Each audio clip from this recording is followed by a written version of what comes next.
দিয়ে চালিত। সকলকে স্বাগত। মনের কথা এই সময় বিষয় আমাদের দেশ ভারতবর্ষ। এর আগে 5-6টা পর্ব হয়ে গেছে, 4-5টা। এটা এখন চলছে একটি পর্ব, 4-5টা চলছে। হাজার হাজার বছরের ঐতিহ্য সমৃদ্ধ এই ভারতবর্ষ আমাদের। সভ্যতা, আমাদের সব ভারতবর্ষের সভ্যতা এবং সংস্কৃতি যেমন হিমালয়ের মতো অটল এবং তেমনি গঙ্গার মতো নানা দিকে প্রবাহিত। গঙ্গা, যমুনা, সরস্বতী, তুঙ্গভদ্রা প্রভৃতি। তার উপর নানা শতাব্দী এর ওপর আক্রমণ চলেছে। কিন্তু আমাদের অভ্যন্তরীণ যত প্রদেশ ও জাতিগত সম্প্রদায় রয়েছে, তারা কি আজও প্রকৃতপক্ষে ভারতের আদর্শ জানতে পেরেছে, ভারতের আদর্শ মেনে চলছে? তারা কি জানে? তারা কি ভারতের সভ্যতা সংস্কৃতি জানতে হবে? ভারতের যে সংস্কৃতি, আধ্যাত্মিক আদর্শ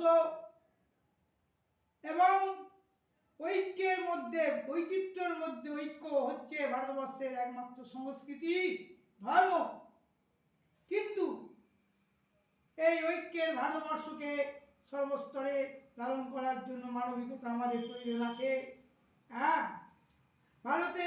ভারত আত্মাকে জানতে আমরা যদি না পারি, ভারতের কোলে বসে ভারত আত্মাকে যারা জানে না, জেনেও মেনে চলে না, তারা কি ভারতীয়? ভারতীয় যারা জানেন তারাই ভারতীয়। ভারতবর্ষের আগে ভারত নিয়ে আলোচনা করেছি।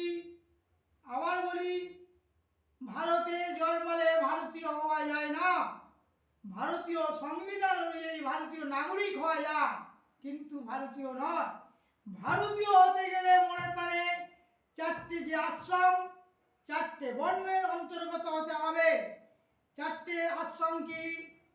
ব্রহ্মচর্য হচ্ছে ব্রীজ, ব্রহ্মচর্য, গারস্থ, বানপ্রস্থ, সন্ন্যাস। 4টে আশ্রমের মধ্যে মূল ভিত্তি হচ্ছে ব্রহ্মচর্য। বাল্য জীবন থেকে 25-30 বছর বয়স পর্যন্ত ব্রহ্মচর্য পালন করতে হবে। প্রায় 18-20-25 বছর পর্যন্ত শিক্ষা দীক্ষা ব্রহ্মচর্যের নিয়ম অনুযায়ী বিদ্যালয়ে, স্কুল, কলেজে বা বিশ্ববিদ্যালয়, মহাবিদ্যালয় শিক্ষা লাভ করতে হবে। যিনি সত্যে বিচরণ করেন তিনি ভারতীয়। সত্যম শিবম সুন্দরমের পথ ধরে চলেন, ভারতীয় তাকেই বলা যাবে। সত্য, শিব, সুন্দরের দেশ আমাদের এই ভারতবর্ষ। জানতে হবে, বুঝতে হবে, মেনে চলতে হবে। মানবিকতা বোধ, মনুষ্যত্ব বোধ, বিবেক বোধ হতে হবে। শুধু দুর্নীতিপূর্ণ হলে হবে না। দুর্নীতিগ্রস্ত অফিস দপ্তরের কার্য সমস্ত দুর্নীতি। ভা শব্দের অর্থ জ্যোতি বা আলো। ভা শব্দের হচ্ছে জ্যোতি, আলো, সত্য। যিনি এই জ্যোতিতে বিচরণ করেন, রত মানে বিচরণ করা, তিনি ভারতীয় মনে করি। আমি নিজেকে ভারতীয় বলে সনাতনী, আমি ভারতীয় হিন্দু ধর্ম। ভারতকে অতি অবশ্যই হিন্দু ধর্ম প্রতিষ্ঠা করতে হবে। ইন্দিরা গান্ধী প্রধানমন্ত্রী থাকাকালীন আর.এম. আম্বেদকরের যে সংবিধান হয়েছিল তার মধ্যে ঢুকিয়ে দেওয়া হয়েছে। তাতে ওতে ধর্ম নিরপেক্ষতা, গণতন্ত্র ঢুকিয়ে দেওয়া হয়ে গেছে। ভারত ধর্ম নিরপেক্ষতা দেশ নয়। ভারত হচ্ছে সনাতন ধর্ম হিন্দু রাষ্ট্র। অতি অবশ্যই আমাদের নতুন সরকার এসছে, কেন্দ্রীয় এবং রাজ্য, পশ্চিমবঙ্গে, তারা ঘোষণা অতি অবশ্যই করুক। কিসের ভয়, কিসের দুর্বলতা? আমি মনে করি ভারতকে অতি অবশ্যই হিন্দু রাষ্ট্র ঘোষণা করুক। সামনে আমি আছি, কারো যদি সৎ সাহস থাকে আমার সাথে মোকাবিলা করুক, ফেস টু ফেস, মুখোমুখি হোক। সত্যে বিচরণ করুক। 60 বছরের বয়স হয়ে গেলেই তাকে গারস্থ আশ্রম থেকে চলে যেতে হবে, বানপ্রস্থে সন্ন্যাসী, তবেই তো সে ভারতীয়। 4টে আশ্রমের অন্তর্গত হতে হবে। ভারতের অধিবাসী হতে হবে। ভারতের জাতীয়বোধ বা ভারতীয়তাবোধে সকলকে মৈত্রী বন্ধনে বাঁধতে হবে, আমাদের বাঁধতে হবে। এই প্রয়োজনটাই সর্বাধিক হওয়া দরকার কার্যটি।